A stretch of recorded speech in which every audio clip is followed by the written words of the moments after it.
একটু ভিন্ন ধরনের ছুটি কাটাতে চাইলে আপনার জন্য একটি গল্প নিচে দেওয়া হলো।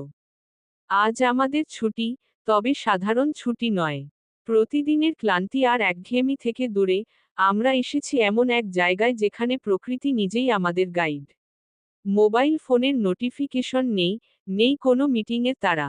চারপাশে শুধু পাখির কিচিরমিচির আর নদীর কলকল ধ্বনি।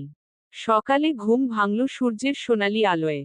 তাঁবুর বাইরে বেরিয়ে দেখলাম চারপাশের সবুজ প্রকৃতি কুয়াশার চাদরে মোড়ানো। ঠান্ডা বাতাস মনকে সতেজ করে তুলল।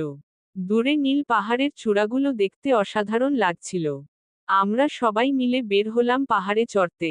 রাস্তাটা একটু এবড়োখেবড়ো, কিন্তু চারপাশের দৃশ্য এতটাই সুন্দর যে কোনো ক্লান্তিই আমাদের স্পর্শ করতে পারল না। বুনো ফুল আর অচেনা গাছের গন্ধ আমাদের মুগ্ধ করে রাখছিল। চলতে চলতে দেখতে পেলাম একটি ছোট্ট পাহাড়ি ঝর্ণা। স্বচ্ছ পানি আর তার অবিরাম পতন এক অন্যরকম শান্তি এনে দিল মনে। দুপুরের খাবার খেলাম ঝর্ণার পাশেই। সঙ্গে ছিল কিছু শুকনো খাবার আর গরম চা।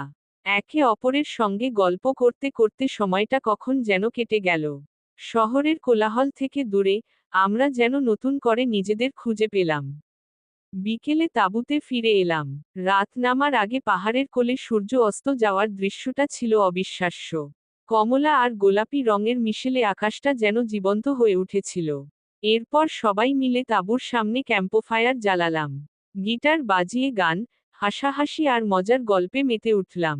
এই ছুটিটা শুধু কয়েকটা দিন নয়, এটা আমাদের মনের জন্য একটা রিফ্রেশমেন্ট। আমরা শিখলাম কিভাবে জীবনের ছোট ছোট মুহূর্তগুলো উপভোগ করতে হয়। আর বুঝতে পারলাম, সত্যিকারের ছুটি মানে শুধু কাজ থেকে বিরতি নয়, বরং নিজের সঙ্গে সময় কাটানো।